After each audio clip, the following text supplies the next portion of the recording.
But the reality is you just have to jump in and do it. It's like sink or swim and keep swimming, right? Like don't give up, keep chasing it. And I think too, kind of again, if it's where you're supposed to be, it's going to work out. And if you're truly passionate about it, it's going to all, organically fall into place.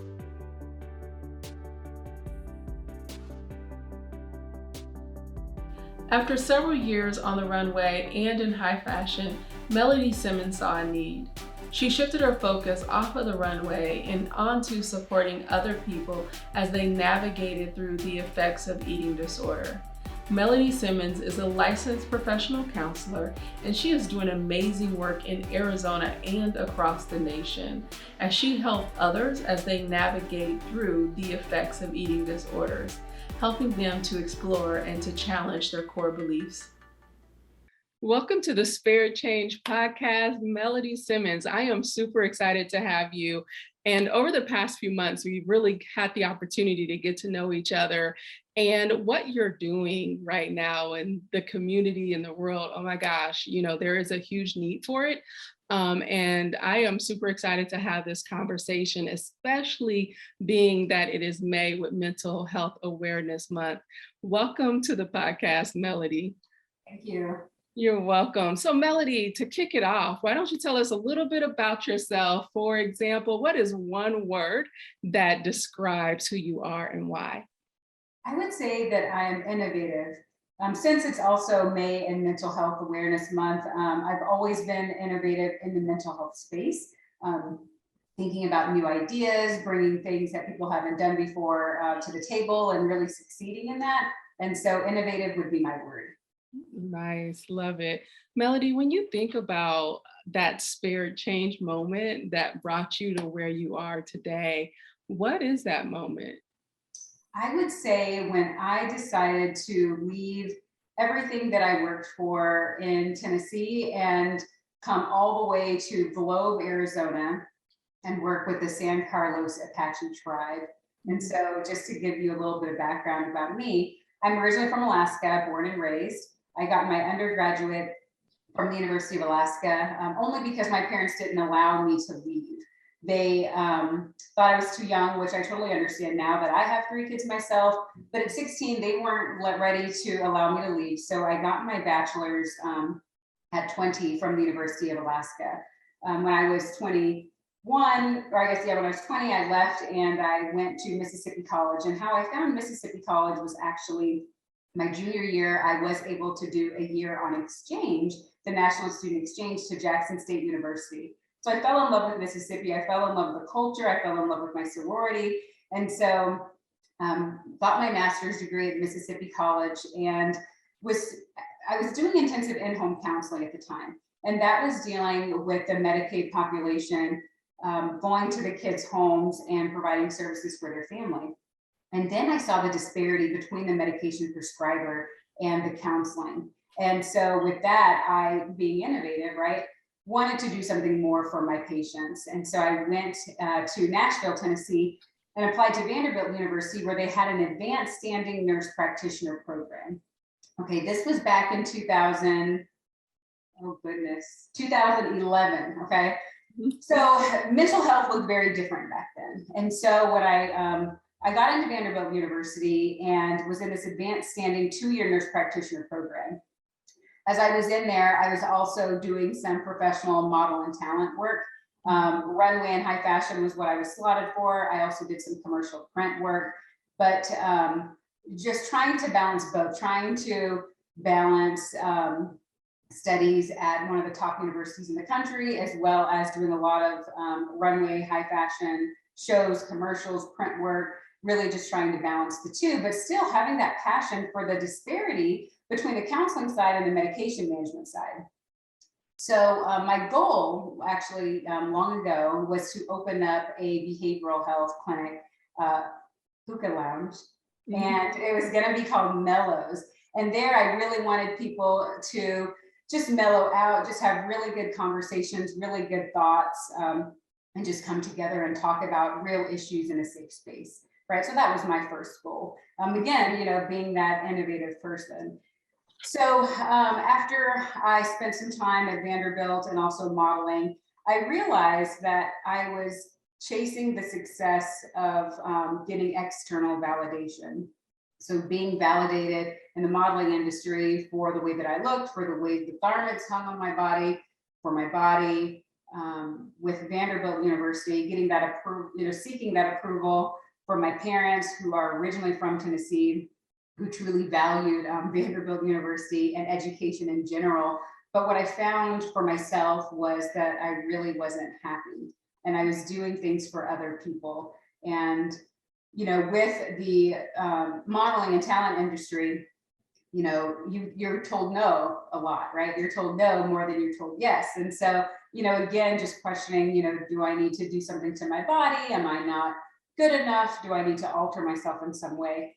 And so, really, just being tired of that kind of lifestyle. My now husband and I packed up everything from Nashville, Tennessee, and well, actually, I first actually moved to Globe, Arizona. So I took a summer job working with the San Carlos Apache tribe. And there I worked with their youth and we traveled around Arizona. It was like a 2 month like summer camp. And so there we were staying in tents, we were eating fried bread, we were cooking food over the fire pit. I mean, it was true rustic living, which was so different than my experience in Nashville and in the modeling talent industry. I just felt free. I felt like I could be myself. I felt there was no judgment. And I loved that opportunity. And so when I returned from Nashville, my husband and I decided to move to Arizona. We loved it. My parents worked for Banner Health, which is, the large healthcare system out here, but they worked for Banner Health in Alaska. So growing up, my dad traveled to Good Sam very frequently, like weekly, doing different projects with Good Sam.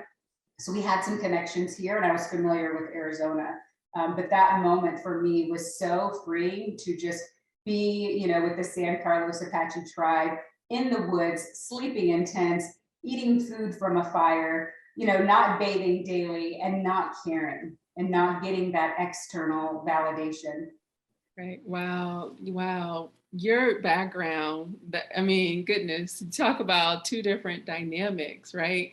So going from kind of this life that it almost sounds like perhaps maybe it wasn't, was it chosen for you? Let me not complete your words for you, but was this a life that you chose for yourself in modeling, or do you feel like you were steered in that direction?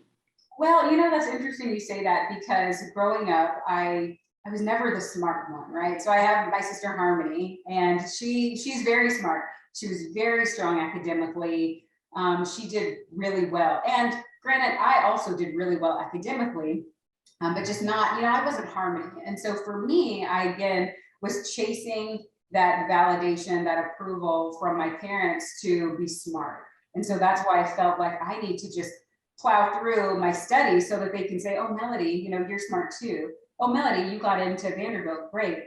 But even just growing up, how we were socialized, Harmony would get the VTech computer, and then I would get like the Barbie dolls and the makeup. And so we were socialized very different. And so it was only, I guess, natural in a sense for me then to go into more of the, beauty modeling industry because that was just what I grew up around. People complimented me. I'm taller, I'm thinner, just genetics.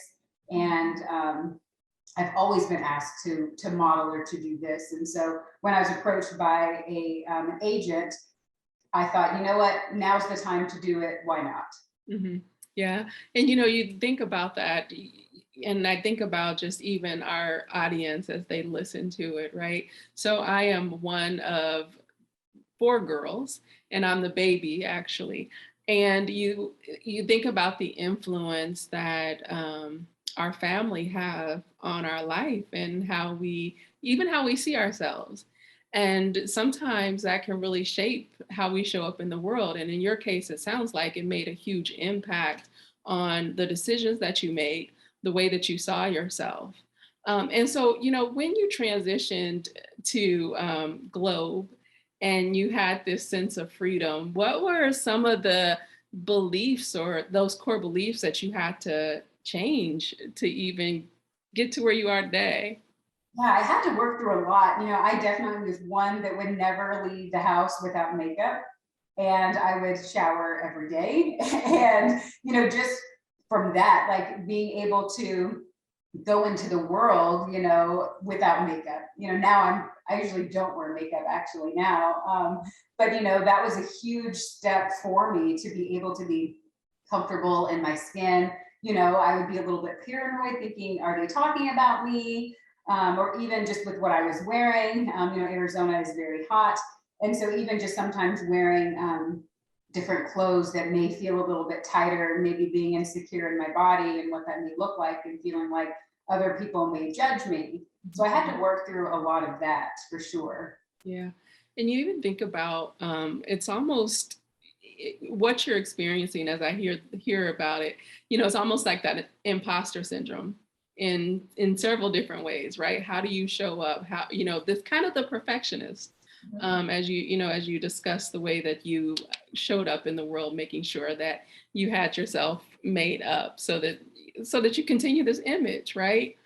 When you think about just transitioning, here you are, what, a decade or so later, right? What would you tell someone, that might have been your age then? What would you say to them? I would say follow your true north Mhm, and follow your passion and your dreams mhm, and for yourself, right? Not for other people, mhm, because that got me stuck, for years and years and years, just trying to have my parents approve what I'm doing, right? Trying to look a certain way so that maybe I get, picked up for this show or I land this commercial. And at the end of the day, I wasn't happy within myself. And mhm, so now that I have my private practice and I focus on eating disorders and am able to do some training and consultations across the nation for people that need additional training, it's phenomenal. mhm. And just being able to help people find and discover their authentic self apart from weight, size, shape, food. It's really, really beautiful and start living for themselves. Mhm. I love that. Melody, was it your work um, on the runway that really led you to the eating disorder space, or was it something else? It's very strange. So I've always been interested in eating disorders. My mom worked at the hospital also at Banner Health. And I remember she would tell me like some of her patients, if they were, anorexic or they had binge eating, like just some of their behaviors and things that she observed. And I always thought that was very interesting. And Mhm, so Intervention was a big show on A&E. And I remember I just loved watching the people with eating disorders. It was just a draw.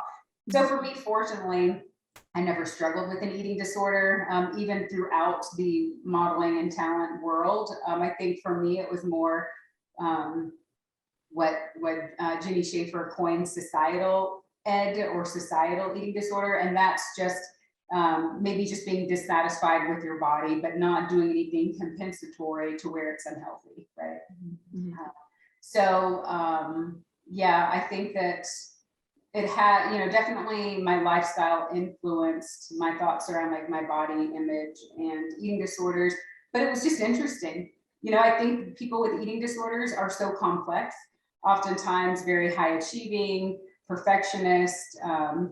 They have the pressure that we all have, right, from society, and that, we ought to look a certain way. And, people that are attractive, they do tend to have more opportunities and they go further. And that's just unfortunately the society that we live in. So again, when people are chasing that validation, it impacts their overall self.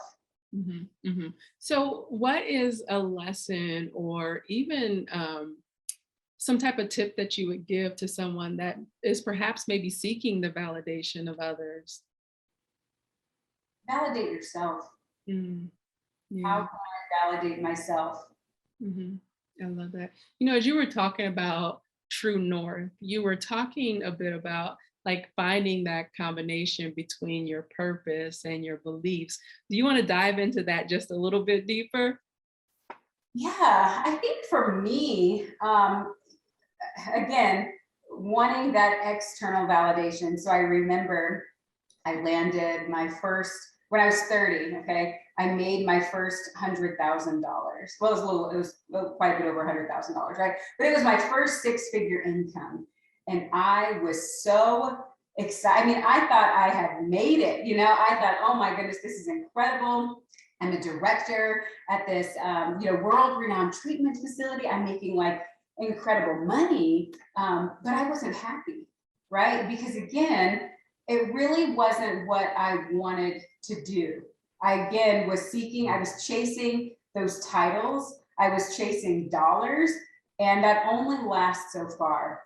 I have 4-year-old twins, and so when I was doing that, the twins were like 6 months, right?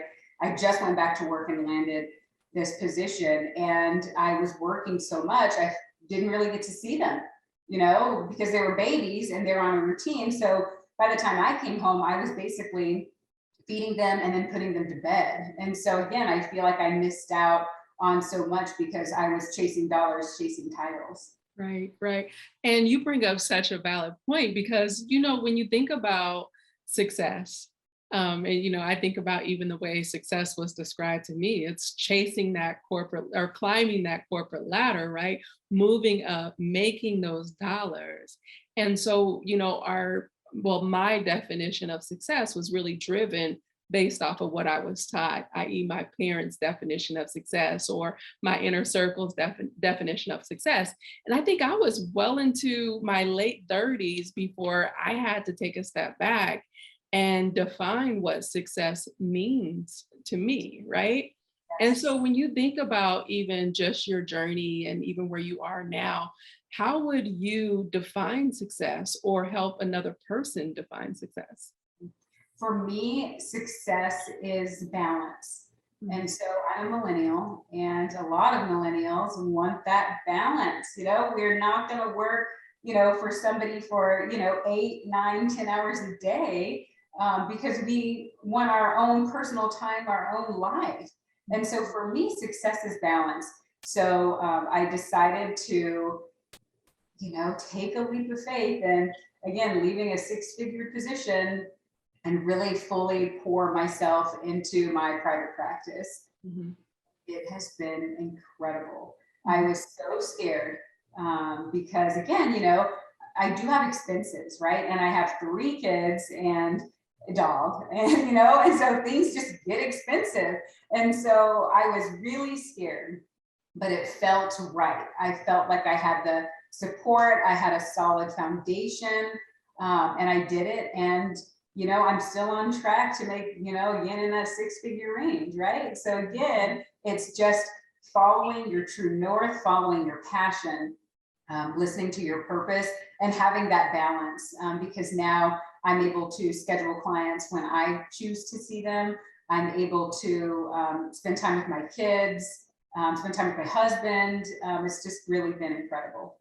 Yeah, you're cultivating the life that you want. I so love it. As I listen to your story, Melody, first of all, this is such an honor because I haven't heard that much of it. But as I listened to your story, it's like in those moments where you made these drastic leaps or these decisions to do what made your heart smile instead of do what you believe was the right thing to do are those spaces where you really excelled and you found yourself in the space where you're happy, where you're living a life of purpose and intention. Yes. Going back to being innovative, right? And Right. what I'm doing is I have a balance. So it's not that I'm only seeing clients, I'm doing supervision for people to get their independent license in the state of Arizona, to get their certification as an eating disorder specialist. I'm doing a lot of consultations across the nation with other treatment centers that are looking to open up. And so, not just focusing in on one thing. It's been really nice to have a little bit of everything, so I'm not just kind of stagnant. Yeah, and then also that multiple streams of income help as a as a business owner, right? And it like to your point, man, it helps you stay on top of what you're doing. It helps you think about things differently. So let's go back a little bit. When you have talked quite a bit about courage and finding the courage to do what you need to do, right? To push beyond your mental boundaries and limits. So, what would you say to someone else that might be struggling to find that courage? How would you help them take that leap of faith? I wish there was something like creative or something that I could say, but the reality is you just have to jump in and do it. It's like sink or swim Mhm. and keep swimming, right? Like don't give up, keep chasing it. And I think too, kind of again, if it's where you're supposed to be, it's going to work out. And if you're truly passionate about it, it's going to all, organically fall into place. Mhm, mhm. That's so true. And you think about even just, your journey, right? Being willing to do something that is against the norm. I think that most of us get stuck in just the routine of life or the safety, what's perceived as the safety net of life. And then we're missing out on opportunities to really cultivate something new, to again push beyond our own limits and our own boundaries. And shoot, for lack of words, prove other people wrong, right? Right, 100%. Yeah, I mean, like, I think about how much we have to offer just as individuals to the world, and to your point, when we have a vision, just being able to walk boldly in that vision and to make it happen. For someone that might be listening, that stumbled upon this because of who you are, right? And they might be struggling with eating disorders. Is there any words of encouragement or advice that you might would want to leave them? Absolutely. There are a lot of free eating disorder support groups, and a lot of them are virtual. And so, if you don't have the means to seek counseling or get a registered dietitian, definitely go to those free support groups. Mhm, mhm, Powerful, very helpful. If you do have the means and you are struggling, I would recommend getting somebody that works with eating disorders, finding that certified eating disorder specialist, finding that registered dietitian who has a focus in eating disorders. But getting help is going to be key because we have to eat. Unlike alcohol, for example, right? You can go to different places that don't have bars. You can surround yourself around people that are sober, but we have to eat to survive, and you have to eat. And so that's what makes it challenging, especially just within our culture. Everything's around food. You have a gathering. Well, what are you going to bring to eat? Or let's go to a restaurant.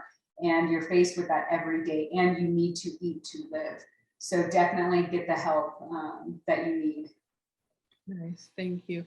And in closing, everyone, I just want you to I want you to know that you heard it here first. So Melody said, finding your true north is a combination of your purpose and your beliefs, putting what you value first, which is you. All right. So, Melody, thank you so much for being on the Spirit Change podcast. Grateful for you. I appreciate you tuning in to this episode of Spirit Change. Be sure to stay connected for future episodes. You can follow me on social media or visit my website at angelargarman.com. Talk to you soon.